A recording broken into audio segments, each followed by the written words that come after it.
Terry Beatley is the author of What If We've Been Wrong? Keeping My Promise to America's Abortion King, and she's also president of Hosea Initiative. Terry has reached hundreds of thousands of Americans through public appearances, radio and television interviews, and her own conferences. I'm going to turn the program over to Terry. Terry, the floor is yours. Go right ahead.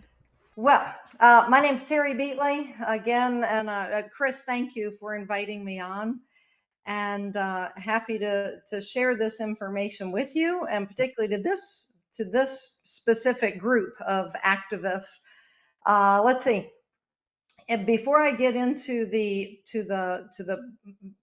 base of the information about Marxist communism and how it's ruined so many women's lives and men's lives as well. I wanted to give you a little bit of the backstory of how I met Mallory Millet. I had, in 2009, through prayer, God sent me to New York to interview the father of America's industry of abortion. And his name was Dr. Bernard Nathanson. That was on December 1st, 2009. He had been an atheist when he formed the National Association for the Repeal of Abortion Law, and which was the first pro-abortion political action organization. He was the doctor who went to Planned Parenthood, begging Planned Parenthood to join with NARAL, this PAC, to try to push legalized abortion onto America. So that was the late 1960s. He formed NARAL, and of course, we know Roe v. Wade happened in 1973, and he was the doctor. He was the Anthony Fauci in front of the microphones with his white laboratory coat on. And I'll be giving a presentation about Dr. Nathanson at the end of October here, October 30th, same time, same place. But the reason why I bring him up first is my research into how did America morph into a nation that slaughtered millions and millions of American babies.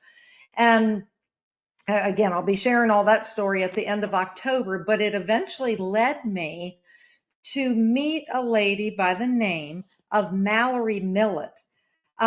Mallory Millet she's still alive.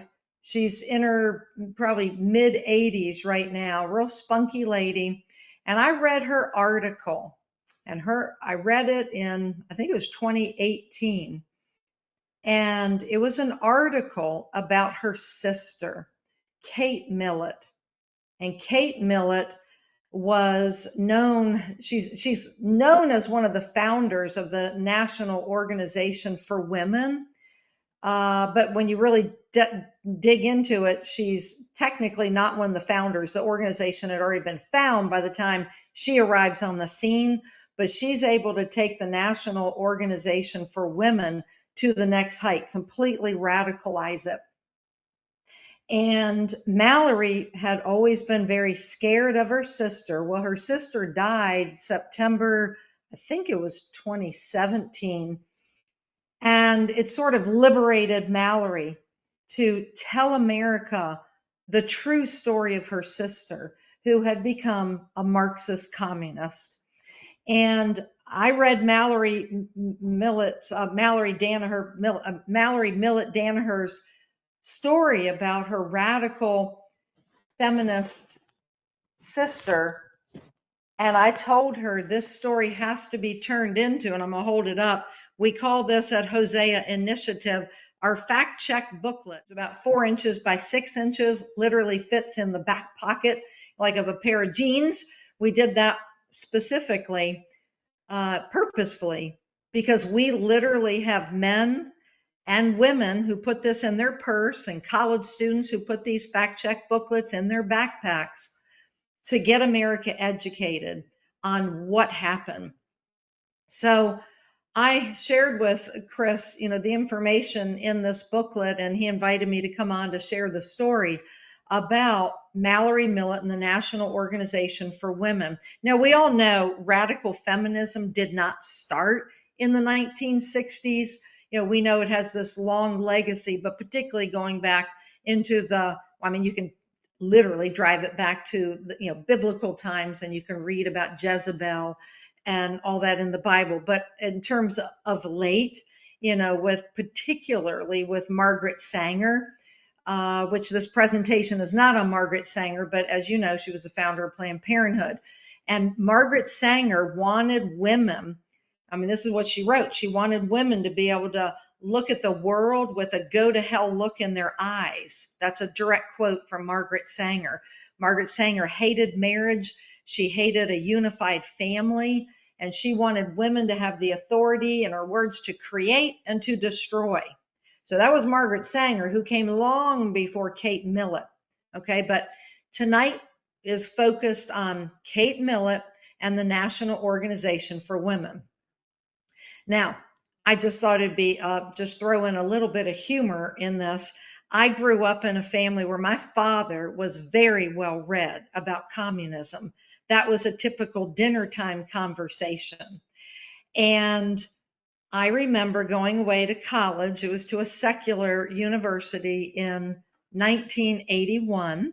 I'm 62 now, so it was 1981. I guess I was 18.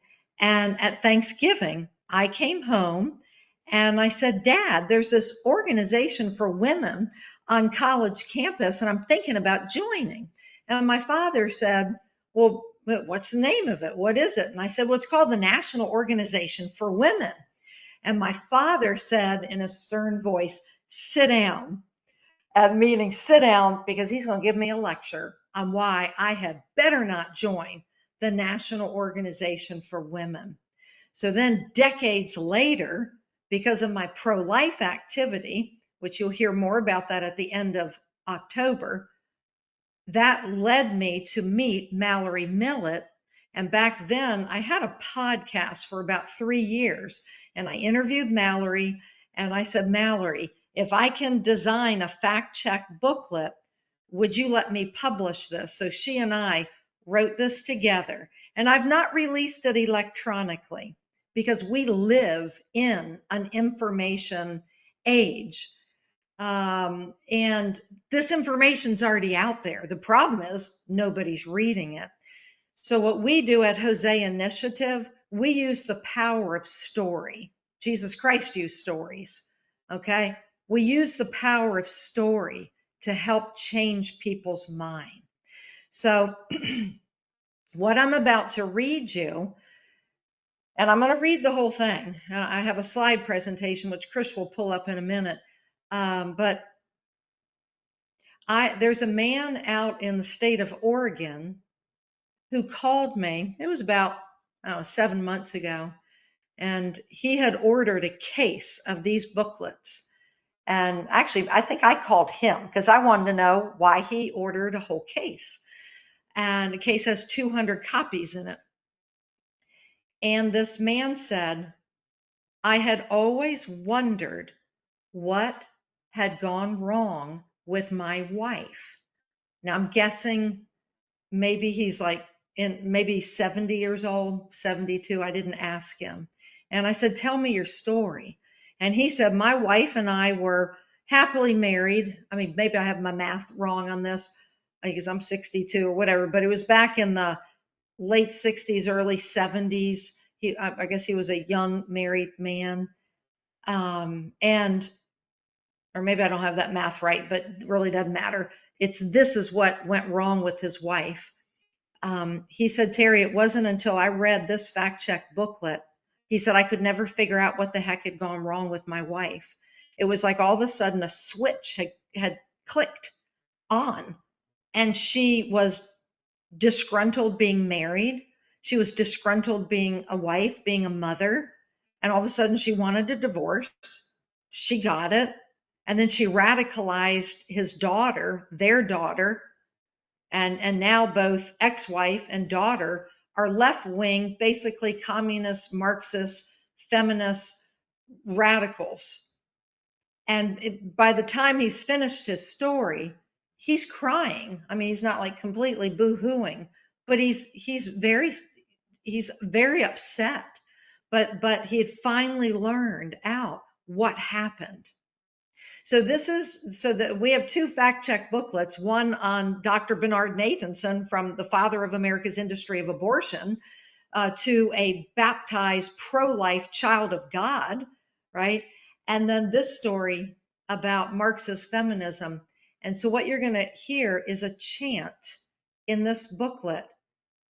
And it's the chant that's almost broken America.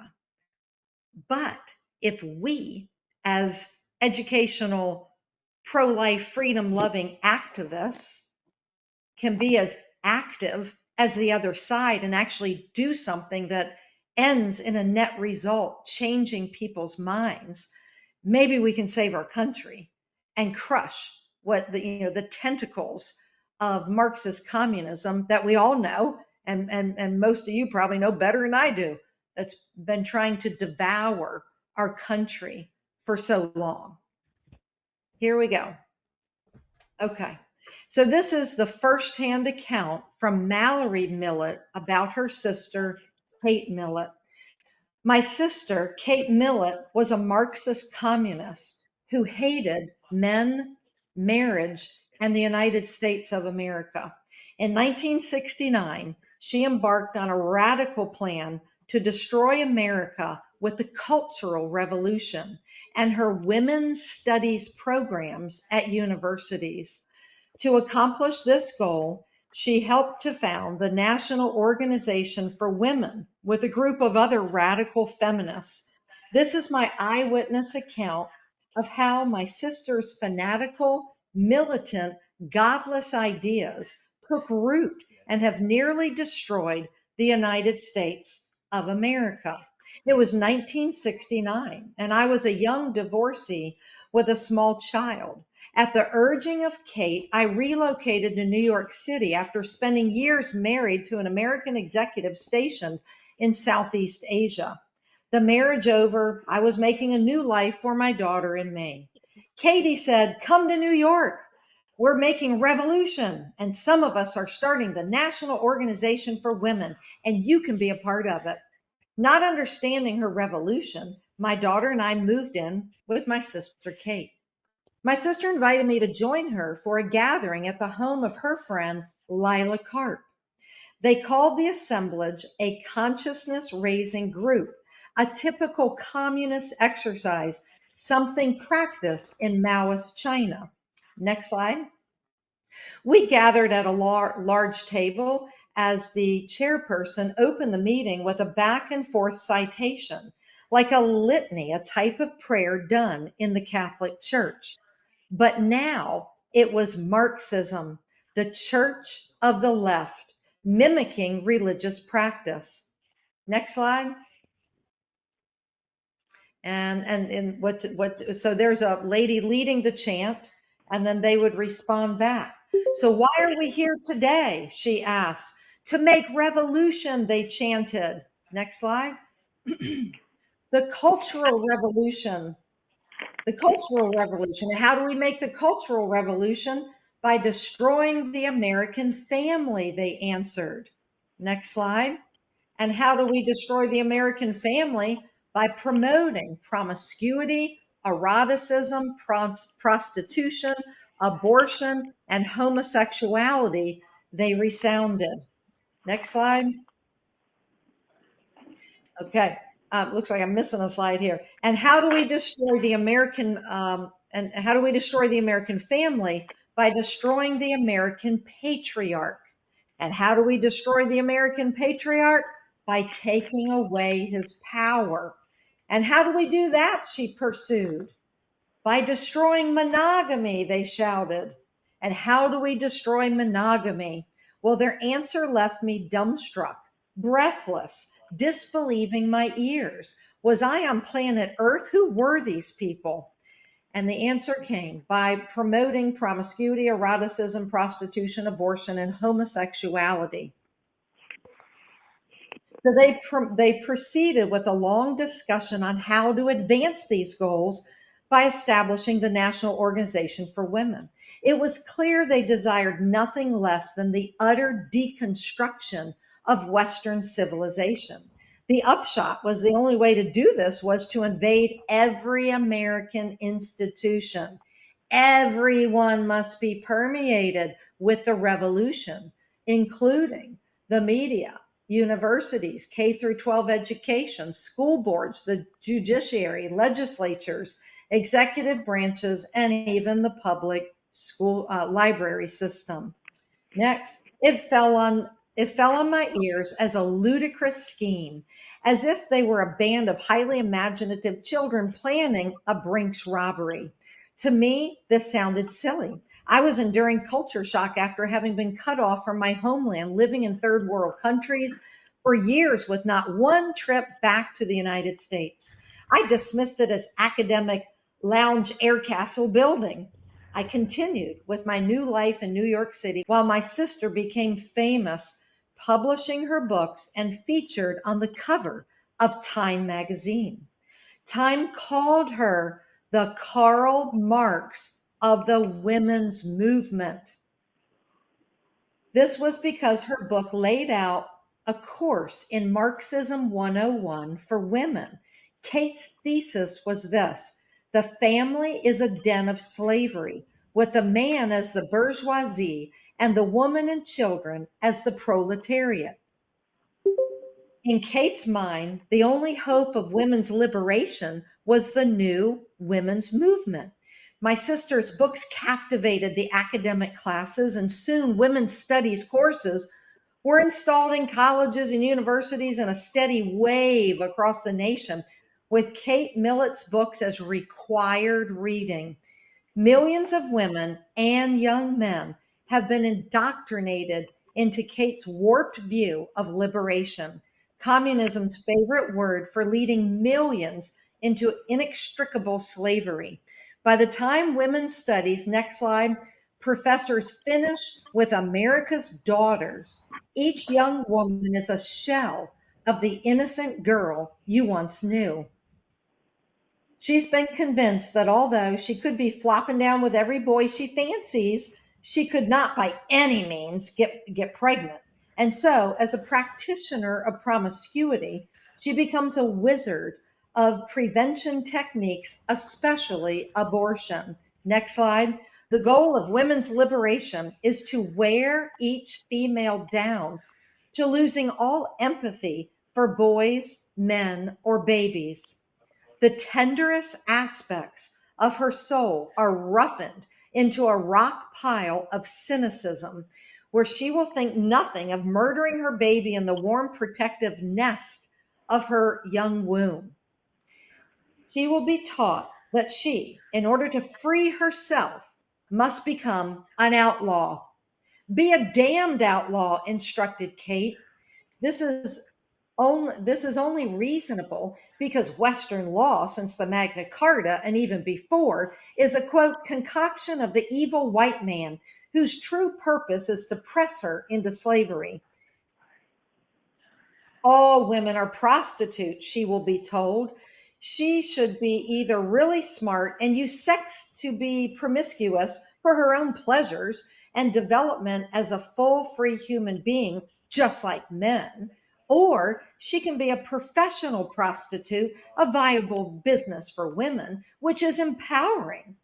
Or she can be duped, like her mother, and prostitute herself to one man exclusively, whereby she falls under the heavy thumb of the oppressor. All wives are just one man whores, end quote. This transformed American young woman is to be hard and heartless. No sentimental stuff about courting, and no empathy for either boy or baby. Next slide. She has a life to live, and no one is going to get in her way. In other words, these people are turning our daughters into sluts with my sister's books as instruction manuals. So prevalent today, these are Mallory's quotes, that she hears from other people, other women who bought the lies of Kate, 10, 20, 30, 40 years ago. I'm probably never getting married. And if I do, it'll be after I've establish my career. Sorry, these are quotes of women today. I'm sorry, young women today, which nowadays often means she'll never get married. I'll keep my own name and I don't really want kids. They're such a bother and they only get in the way. And don't degrade me by opening doors for me. To be called a lady is an insult today, and chivalry is a means of ownership. Next slide. Thus, the females, who are fundamentally the arbiters of society, go on to harden their young men. Next slide. Consider the eternal paradigm. Only after Eve convinced Adam to eat the fruit did mankind fall. Man does anything to make woman happy, even if it's in defiance to God, of God. Now that's power for you. Here are some of the quotes. She said, I've known women who fell for Kate Millet's creed in their youth, who now in their 50s and 60s cry themselves to sleep. They've spent decades of countless nights grieving for the children they will never have, and the ones they coldly murdered because they were protecting the empty, loveless futures they now live with no way of going back. Where are my children? They will ask me. Where are my grandchildren? They cry to me. Your sister's books destroyed my sister's life, I've heard numerous times. Next slide. She was happily married with 4 kids, and after she read your sister's books, she walked out on a bewildered man, and she never looked back. The man fell into despairing rack and ruin. The children were stunted, set off. They were stunted, set off their tracks, deeply harmed. The family profoundly dislocated. Next slide. And there was no putting Humpty Dumpty back together again. The character of the American woman has been distorted by this pernicious movement. From where did this foul-mouthed, angry, tattooed, outlaw, promiscuous creature who murders her baby without blinking an eye and goes partying without conscience or remorse come from? And in such a short little phase in history, to a large degree, she is a product of my sister Kate, whose worldview is now embedded in educational institutions across America. I, meaning Mallory Millet, I refuse to be silent any longer. At last, I'm spilling the beans. The girls have been up to something for years, and it's really not good. It's evil, and we should be sick to our souls over it. And I know I am. Next slide. And so, mass destruction, the inevitable outcome of all socialist, communist, progressive experiments, leaves behind its signature trail of wreckage and ruin. Progressivism is the code word for communism or Marxism, and this worldview uses women to destroy America. So much grace, so much femininity, so much beauty utterly lost, and so many ruined lives. Next slide, if there is one. I was an eyewitness. You can go back. You can go back. I was an eyewitness to what I thought could never happen. It's time for American men to reclaim what my sister Kate Millet stole from them. Nobility, being husbands and fathers, trusted guardians of the family, and their important role as providers. And American women to re-embrace and trust authentic femininity and purity, matrimony, and righteously run society once again. And next slide. So if you'd like, you can take a picture of that slide. This takes you to Hosea Initiative, which is the name of the organization that I run. We started back in 2011, And you'll hear more about that at the end of the month. But it is to make sure all of America knows what I just read you, as well as the legacy of the father of America's industry of abortion, who became 100% unequivocally pro-life as an atheist. And then years went by, and in 1996 became a baptized child of God. And it's the other story that Americans don't know. So this is the website, and when you click on shop when you're there, that takes you into our shop. And if it interests you, you can buy these by the onesies. I will strongly encourage you that if you're interested, go in with some friends or do what that man did out from Oregon and buy a whole case. They're economical. They end up costing, it's something like $1.65 or something like that a piece. And most of that includes shipping. So, but consider that. We have got to get back to educating, because God's word says, my people are destroyed for lack of knowledge. God's word does not say my people are destroyed because they keep voting for the wrong political party, and we all understand the difference in the political party platforms. But God's word says my people are destroyed for lack of knowledge. And I think there's one more slide. I can't remember what it is. Oh, that's just a little promo for October 30th. I'll be going over the deadliest American hoax, and I'll be introducing to you a revolutionary, a doctor, and a woman. And how when you take, and we can close down the slideshow now, Chris, when you take the story of Dr. Bernard Nathanson combined with the Marxist feminism's ruined lives story, and we begin first letting people like us know, right? Because most my experience has shown most people have never heard of Dr. Bernard Nathanson, and most people have no idea that they literally used, like this communist kind of chant to lure the women in. And now you can't go on to any secular university in this country without seeing the women's studies program offered at almost every single university, and it's doing just what I read you. It is radicalizing young. Chance. Okay. All right, that'll do it for tonight, folks. Thanks, Terry. Thanks, everybody, for being here. Hope to see all of you on October 30th. The announcement will go out fairly soon. All right, good night, everybody. Thank you.